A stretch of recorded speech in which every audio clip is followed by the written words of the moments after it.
Our insistence, however, is that unlike the radicals, we think that that collision does not have to have and should not have any kind of violent entailments.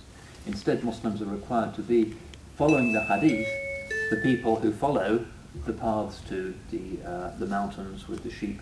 The strategy for the end time is not khuruj. If we regard this as the end time or the beginnings of the end time, and we don't know that, but many of the ulama are pointing in that direction, certainly in the age of fitna, the strategy in the time of fitna is to sit down or to lie down, to hit stones with your sword to break your bowstrings, not to jump up and to become a suicide bomber or an aberrant representative of a modern trauma. So the polarity that we see in today's world between the Muslims and modern abnormality is an anticipation of something that can only grow more intense in the years to come. And there will be some Muslims who completely misunderstand that and think that we just have to try and incorporate as many dimensions of modernity as we can, that we really need the latest gadgets, that we really need whatever it might be, and they follow along dutifully. So the Saudis have the Kaaba, which they can't redesign, but they put the world's biggest clock next to it. And that's their way of trying to feel that they're part of the modern world. But if your approach to the sacred is that of Rasulullah sallallahu alaihi wasallam, you have to have a profound reservation of heart about the whole project of the modern world. And you will only be at ease if you recognize that. If you think that this is all some kind of great misunderstanding, and that of course we can be unproblematic part of the materialistic, biocidal, turbo-capitalistic reality of increasing portions of the modern world, you've really misread the Sunnah and misunderstood the prayer and the fast and the Hajj, and you've bungled, unfortunately.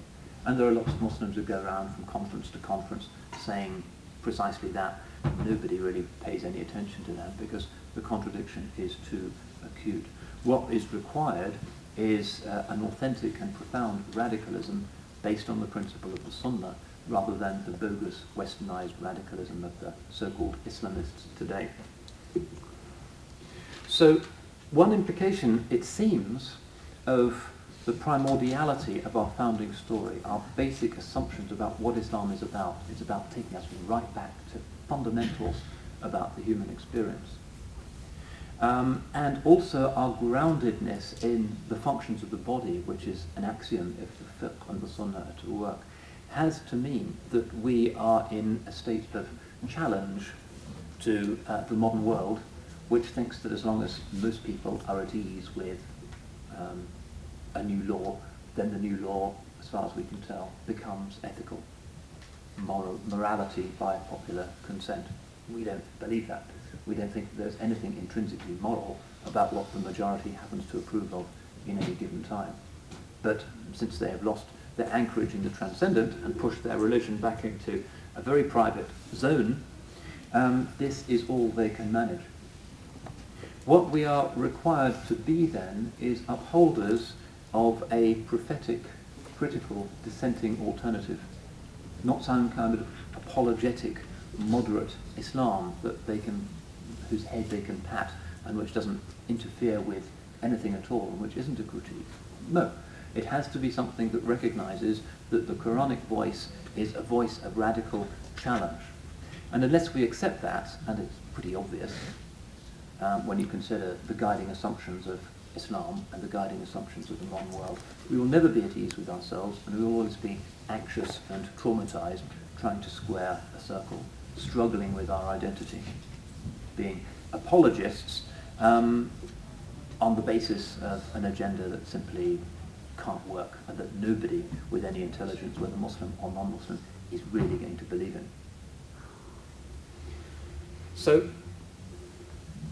the Prophet ﷺ is, as it were, speaking to us and advising us, despite the fact that the prospect of transhumanism seems to be so far from the expectations and understandings of what was possible of the early generations of Muslims.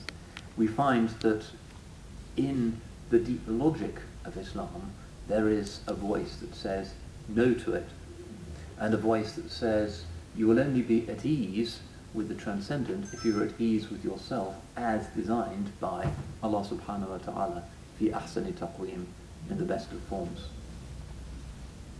Try for some utilitarian reason to re-edit yourself, to live in a way that's radically unnatural, to experience relationships that are radically unnatural, to eat food that's radically unnatural, to live a lifestyle that is radically unnatural, and you will not be at ease, you will not be at peace. You will instead have ham and hazan. بِذِكْرِ اللَّهِ تَطْمَئِنُّ الْقُلُوبِ. It is through the recollection of Allah that hearts find peace. And that recollection is not an abstract thing. For there to be a dhikr, there has to be two other things as well.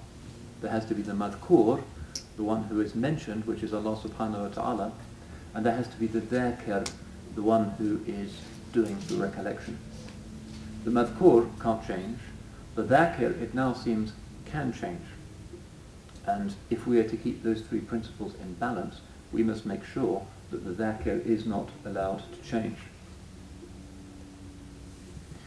What is it then to lead a life shaped by the Sunnah in a time which takes great delight in what is far from the fitra and far from normality, where even the concept that there might be a human normalcy is alien to most people? Well, it is an exercise in hope and an exercise in the cultivation of beauty. The modern world is not particularly into beauty.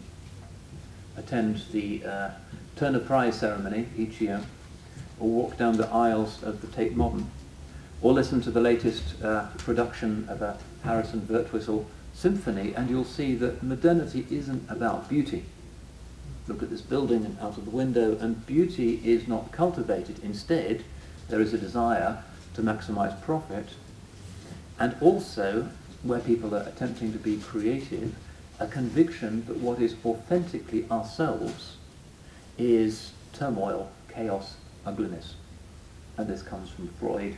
It comes from the psychological reduction of the human soul into instinct, trauma, childhood difficulties, essentially a pathological definition of what's going on deep down in our consciousness. Where earlier generations saw beauty as the bedrock of the human consciousness. That's part of the ahsani taqweem, that's part of our fitra. This is the qalb that Allah subhanahu wa ta'ala has created in us to be the mirror of heaven. Instead, the modern world says, no, deep down there is just pollution, ugliness, turmoil, primal emotions, jealousy, lust, cupidity, selfishness, egotism. That's what we are deep down. And there's some kind of evolutionary basis to it, perhaps. Basically, deep down, we're animals, and only law can keep us in check. So one feature of modernity is an endless proliferation of laws. They just can't stop making laws. And an endless proliferation of cameras, of ways of watching you, of ways of monitoring you, an incredibly tight set of parameters within which human beings are permitted to operate. And it's no